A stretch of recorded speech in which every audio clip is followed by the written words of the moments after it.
Hi guys, welcome back to our channel. Good morning, good afternoon, good evening. I greet you all according to your time and location in which you'll be meeting this particular video. Yes, my wonderful viewers, I am back again with another update. So guys, I have a video here I would like we all to watch.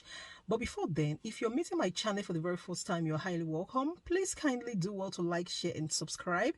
Leave your thought on the comment section on this video and let us know what you think about this video, and I will see you towards the end. Let me start by saying that an independent Nigeria was born in 1960, and it was born through the independence that led to a parliamentary system of government. Upon gaining independence in 1960, I will quote for you what was written by Karl May in his book, This House Has Fallen. This was what the world said of Nigeria. It said, the book says that Nigeria was the focus of great optimism as a powerful emerging nation that would be a showcase for democratic government. That was what the world said of us in 1960. Incredible. Even if we had no ambition for ourselves, the world looked at us and saw the powerful possibilities that we represented and said this of us. Ladies and gentlemen, my piece then goes on to say, upon gaining independence and government being formed, necessarily the focus was the purpose of government.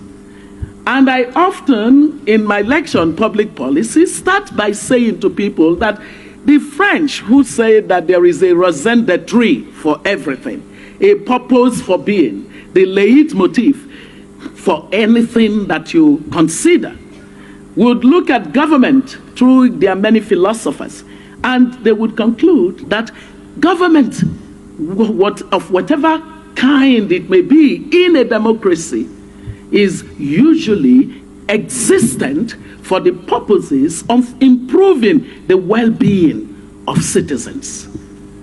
And we then reflect it by what we see of the purpose of government as stated in the 1999 Constitution, Section 14(2)(b) of our 1999 Constitution. It declares that security and welfare of the people shall be the primary purpose of government. So we have established a framework on the basis of which we can then determine whether indeed Nigeria has worked, Nigeria is working, or Nigeria can work. Are we on the same page? I'm providing a context to the rest of what I then wrote. So upon attaining independence in 1960, we go all the way to 1966 and the military strikes. And when the military struck, that was the end of democracy, properly so called.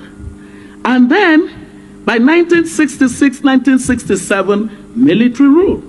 1967 to 1970 to 1975, military rule, civil war and military rule. 1975 to 1979, military rule. 1979 to 1983, military. 1983 to 1985, military. 1985 to 1993, military. 1993 to 1998, military. 1998 to 1999, military. And then from 1999 on to this date, 2023, democracy. The longest run of democracy. You can see I'm putting in parentheses. So democracy. The break from military rule in 1999 was ushered in with cries of enthusiasm, with people saying democracy at last. But what manner of democracy? when in the most recent of elections in this country, these words are spoken by the European Union Independent Observer Mission. And I quote, "Shortcomings in law and electoral administration hindered the conduct of well-run and inclusive elections and damaged trust in INEC," that is our Independent National Electoral Commission. And a lack of transparency and operational failures reduced trust in the process and challenged the right to vote. Quote, end of quote. The moment an election is said to have challenged the right to vote, the core of democracy is threatened. Ladies and gentlemen, quoting further on the election, because we're looking at scrutinizing whether indeed we are a democracy. I will quote the reaction of President Olusegun Obasanjo to the recent elections. I quote, "It is no secret that INEC officials at operational level have been allegedly compromised to make what should have worked not to work, and to revert to manual transmission of results, which is manipulated and the results doctored.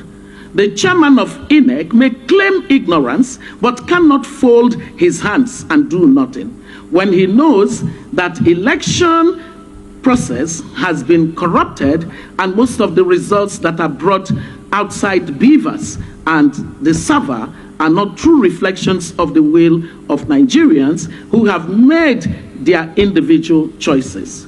At this stage, we do not need wittingly or unwittingly to set this country on fire with greed, irresponsibility, and in an unpatriotic act of those who allegedly gave money to INEC officials for perversion and those who collected blood money. This is about elections in the year of the Lord 2023 for a country that gained independence in 1960.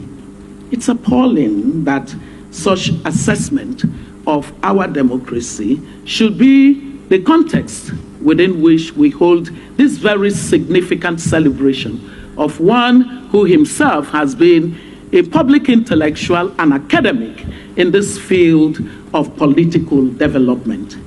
Ladies and gentlemen, the jury is still out on the 2023 elections, and so citizens rightly concerned about the legitimacy of the democratic process now have all eyes on the judiciary. My eyes are firmly on the judiciary as well. Ladies and gentlemen, are we really a democracy? Was where I began to question and scrutinize our topic today. And I will give you some features of democracy. Democracy is about elections, not selections. Number two, democracy is about individual liberty and freedom of choice, which must be respected. Number three, free elections. That is, elections are free and open to all citizens of voting age. Each individual's vote will count the same as others. Number four, transparency and accountability are cornerstones of a democracy, properly so called. Number five, majority rules, but minority rights are protected. And number six, there is cooperation and compromise, but not compromise in the definition of what most Nigerians consider compromise. It is the fact that in democracy you negotiate your perspectives in order to come to a consensus position. And then number 7, power and civic responsibility are exercised by all adult citizens. I go on to say that elections and the electoral process or processes or the electoral system, as it were, are the cornerstone of any democracy. Elections and other political processes are pivotal to the quality of a country's governance. That is really the case. And I'm sure that the more that we find our former leaders, like get into that Vegas feeling. Find our former leaders, like a President Jonathan, monitor elections across the continent, they cannot but understand this very important premise of what makes for a democracy. We have resorted to practicing pseudo-democracy in our continent, and we pay the price for it. Democracy has not failed Africa. What has failed Africa are very corrupted leaders masquerading as Democrats. That's what has failed Africa. Democracy as a principle of governance has not been practiced in majority of our countries. The closest country to have practiced democracy, and I pray for it every day that it doesn't unravel, is Botswana. Botswana has been consistent in the practice of the tenets of democracy. But in most of the African countries, and as we see it unraveling, we pretend to be shocked that a situation like that is going on. You cannot practice a process in the breach and expect anything less than what we see. So guys, thank you so much for watching. What do you think about this video? Please kindly leave your opinion down below. I'll see you again in my next one. Bye for now.